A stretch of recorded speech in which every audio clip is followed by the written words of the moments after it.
Bonjour et bienvenue sur la chaîne de Japan TCG. Je vous souhaite un joyeux Noël à tous. Pour cette occasion, je vous ai créé un code promo JTCG15 qui vous donnera 15% de réduction sur l'ensemble de la boutique, cartes, produits scellés, ce que tu veux. Et ce sera valable jusqu'au 31 décembre minuit, donc jusqu'à la fin de l'année. Voilà, comme ça, tu as une semaine tranquille pour profiter de ce code. Les codes promo n'étant pas cumulables, tu ne peux pas utiliser ce code promo plus le code promo NoCent. Donc si tu passes une commande avec le code promo JTCG15, ce sera une commande qui sera expédiée normalement. Nous voici sur l'avant-dernière vidéo sur la chaîne de l'année 2022. Voilà, la prochaine vidéo concernera l'investissement, mais aujourd'hui, j'aimerais qu'on fasse un bilan et puis qu'on parle de ce qui s'est passé en 2022 concernant Japan TCG. Je vais rapidement te parler de côté perso parce que ça a influé sur Japan TCG, tu vas très vite comprendre pourquoi.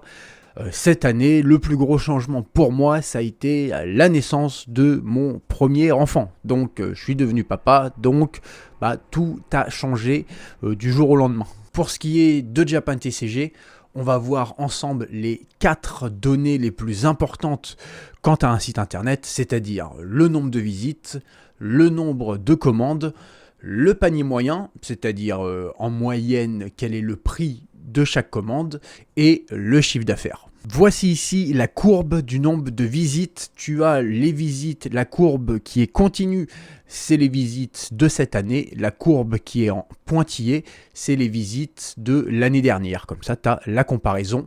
Et on est sur moins 54% de visites cette année comparé à l'année dernière. Pour ce qui est du nombre total de commandes, on est à moins 73%. Et pour ce qui est du chiffre d'affaires, on est à moins 60% comparé à l'année dernière. On est donc sur des chiffres catastrophiques. Malgré ça, je suis très confiant et je suis assez content de cette année. Et tu vas très bien comprendre pourquoi. Si tu regardes les 3 graphiques que je t'ai montrés, tu vas t'apercevoir qu'au tout début du graphique et à la toute fin du graphique, ça va à peu près. C'est-à-dire que les 2 lignes, que ce soit la ligne continue et la ligne en pointillé, se touchent quasiment, ou alors de temps en temps même la ligne continue passe au-dessus de la ligne en pointillé, ce qui veut dire que c'est mieux que l'année dernière. Et par contre au milieu, là c'est l'horreur, la ligne en pointillé est bien au-dessus. On peut le voir encore plus clairement avec ce graphique. Alors là, tu n'as pas de comparaison, c'est juste la ligne bleue, c'est le nombre de clients qui ont déjà commandé, et la ligne violet, c'est le nombre de nouveaux clients. Et tu t'aperçois que au début de l'année, à la fin de l'année, le nombre de clients, ça va à peu près. Par contre, au milieu, c'est une catastrophe. Et ça, c'est dû à la guerre en Ukraine et aussi à mes prises de décision, on va pas se mentir.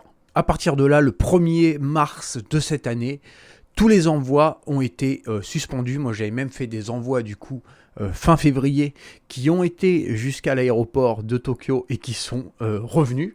Donc, grosse interruption, le site a été fermé, enfin Japan TCG a été fermé pendant 3-4 mois, grosso modo, jusqu'à juillet. Alors, c'est vrai qu'on pourrait penser que une fermeture de 3-4 mois, ça va faire grosso modo 25-30% de l'année totale.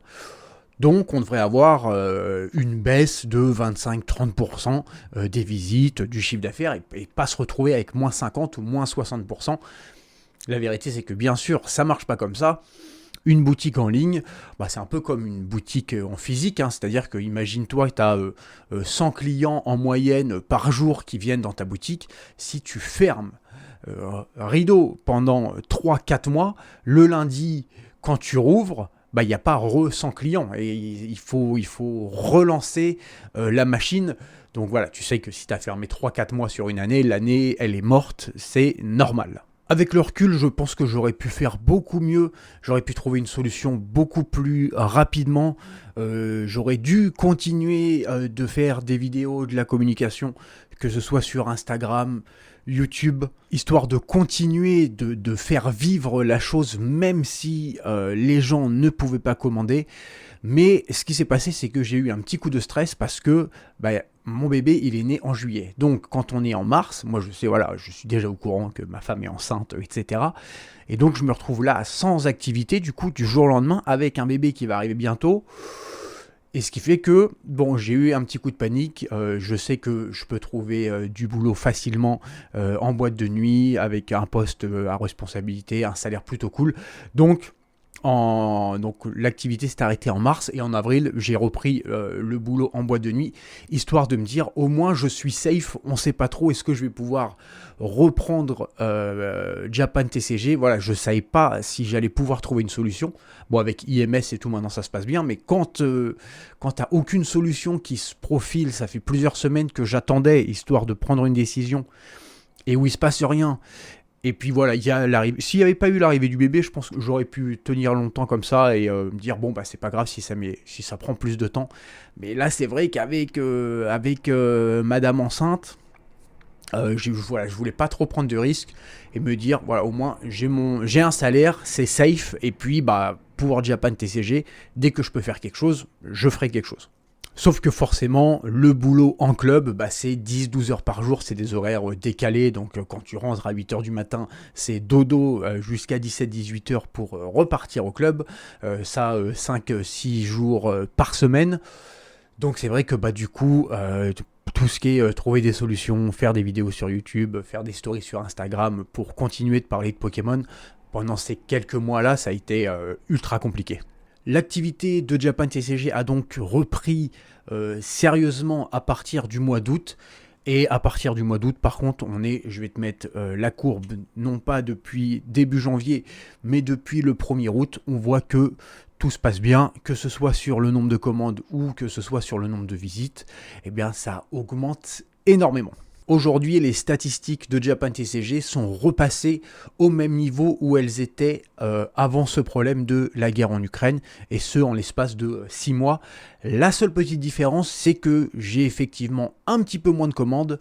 Par contre, le panier moyen a fortement augmenté, ce qui est normal puisque IMS étant un peu plus cher que le small packet, les gens commandent un petit peu moins, mais quand ils commandent plus, ce qui fait que le panier moyen a augmenté de 43% en moyenne par rapport à l'année dernière. Dernière petite info pour ce qui est de la valeur du stock entre le 1er janvier 2022 et le 25 décembre aujourd'hui. La valeur du stock a augmenté de 15%, ce qui veut dire que malgré tous ces soucis et la guerre en Ukraine, etc., eh bien, Japan TCG propose plus de produits qu'en début d'année. Donc, tout va bien. Merci à tous d'avoir passé ce moment avec moi et je vous dis à très bientôt pour une nouvelle vidéo. Allez, bye!